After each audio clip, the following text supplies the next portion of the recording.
রেজাউল করিম সাহেব, জনাব ব্যারিস্টার রেজাউল করিম। আউযু বিল্লাহি মিনাশ শাইতানির রাজীম। বিসমিল্লাহির রহমানির রহিম। শহর মার্টিন ইউনিয়ন বিএনপি আয়োজিত আজকের এই দোয়া ও মিলাদ মাহফিলের সম্মানিত সভাপতি, সম্মানিত প্রধান অতিথি, এই অঞ্চলের মাটি ও মানুষের নেতা, বারবার নির্বাচিত জাতীয় সংসদ সদস্য এবং জাতীয় সংসদের সংসদীয় কমিটির সাবেক চেয়ারম্যান জননেতা জনাব ABM আশরাফ উদ্দিন নিজাম সাহেব, উপস্থিত কমলনগর উপজেলা বিএনপির সংগ্রামী সভাপতি এবং নেতৃবৃন্দ ও প্রিয় ভাই ও বোনেরা, আসসালামু আলাইকুম। আপনারা জানেন, বাংলাদেশের বারবারের নির্বাচিত প্রধানমন্ত্রী, বাংলাদেশের প্রথম মহিলা প্রধানমন্ত্রী বেগম খালেদা জিয়া গত 30শে ডিসেম্বর এভার কেয়ার হাসপাতালে চিকিৎসাধীন অবস্থায় ইন্তেকাল করেছেন। ইন্না লিল্লাহি ওয়া ইন্না ইলাইহি রাজিউন।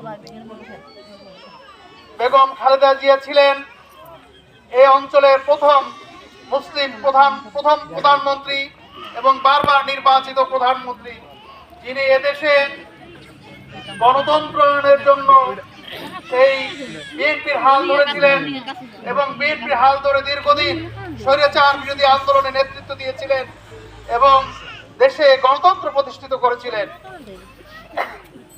প্রিয় ভাই ও বোনেরা, সেই নেত্রী দীর্ঘদিন তাকে কারা অন্তরীণ রাখা হয়েছে, তাকে দিলে দিলে মৃত্যুর দিকে ঠেলে দেওয়া হয়েছে এবং গত 30 ডিসেম্বর উনি ইন্তেকাল করেছেন।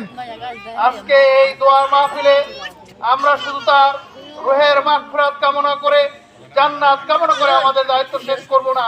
আমরা সেই বেগম খালেদা জিয়ার রেখে যাওয়া দায়িত্ব, যিনি শহীদ প্রেসিডেন্ট জিয়াউর রহমানের 19 দফা কর্মসূচিকে এগিয়ে নিয়ে গিয়েছিলেন, তার মৃত্যুর পরে তারপর তিনি তিনবার প্রধানমন্ত্রী হয়ে এদেশে মাটি মানুষের জন্য কাজ করেছিলেন। তাই আজকে বেগম খালেদা জিয়ার মৃত্যুবরণের পর তার আদর্শকে বাস্তবায়ন করাই আমাদের মূল লক্ষ্য এবং উদ্দেশ্য হতে হবে।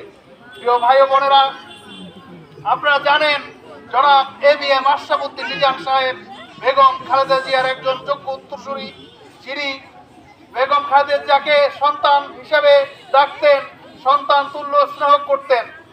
আজকে এই দোয়া মাহফিলের মাধ্যমে আমি আপনাদেরকে এনশিওর করতে চাই, ইনশাআল্লাহ আগামী 12ই ফেব্রুয়ারি নির্বাচনে বাংলাদেশ জাতীয়তাবাদী দল বিএনপি যদি ক্ষমতায় যায় এবং ABM আশরাফ উদ্দিন নিজাম সাহেব যদি আল্লাহর মেহেরবানিতে আপনাদের প্রতিনিধি হিসাবে নির্বাচিত হন, এই অঞ্চলে যে বঞ্চনার শিকার হয়েছিল গত 17 বছর, আপনার বিশেষ করে আমি বলতে চাই, আপনার আমাদের 31 দফার একটি উল্লেখযোগ্য বিষয় হচ্ছে বেকার সমস্যার সমাধান, বেকার ভাতা।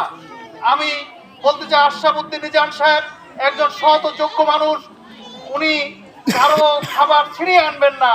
এই অঞ্চলের যে প্রাপ্য, যে যত মানুষের চাকরি হওয়ার কথা 300 আসনের মধ্যে, এই রামগতি কমলনগর আসনে যতজন আমাদের এই সংখ্যায় পড়বে, সেই সংখ্যা উনি নিশ্চিত করবেন।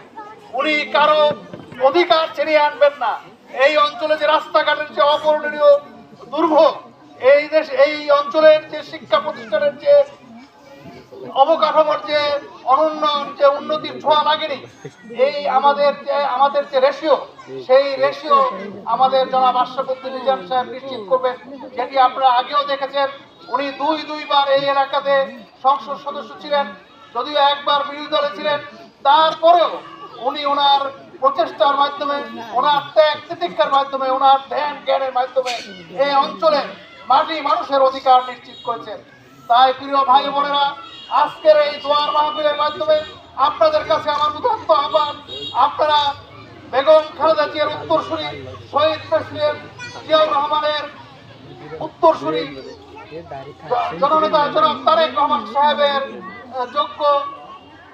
যোগ্য সহকর্মী জনাব ABM আশরাফ উদ্দিন নিজাম সাহেবের হাতকে শক্তিশালী করে এবং আগামী 12ই ফেব্রুয়ারিতে আপনাদের রায় প্রদানের মাধ্যমে আপনারা শহীদ জিয়ার আদর্শে দেশে বাস্তবায়ন করবেন, বেগম খালেদা জিয়ার আদর্শ দেশে বাস্তবায়ন করবেন, এই আশাবাদ ব্যক্ত করে আমার সংক্ষিপ্ত বক্তব্য এখানে শেষ করছি।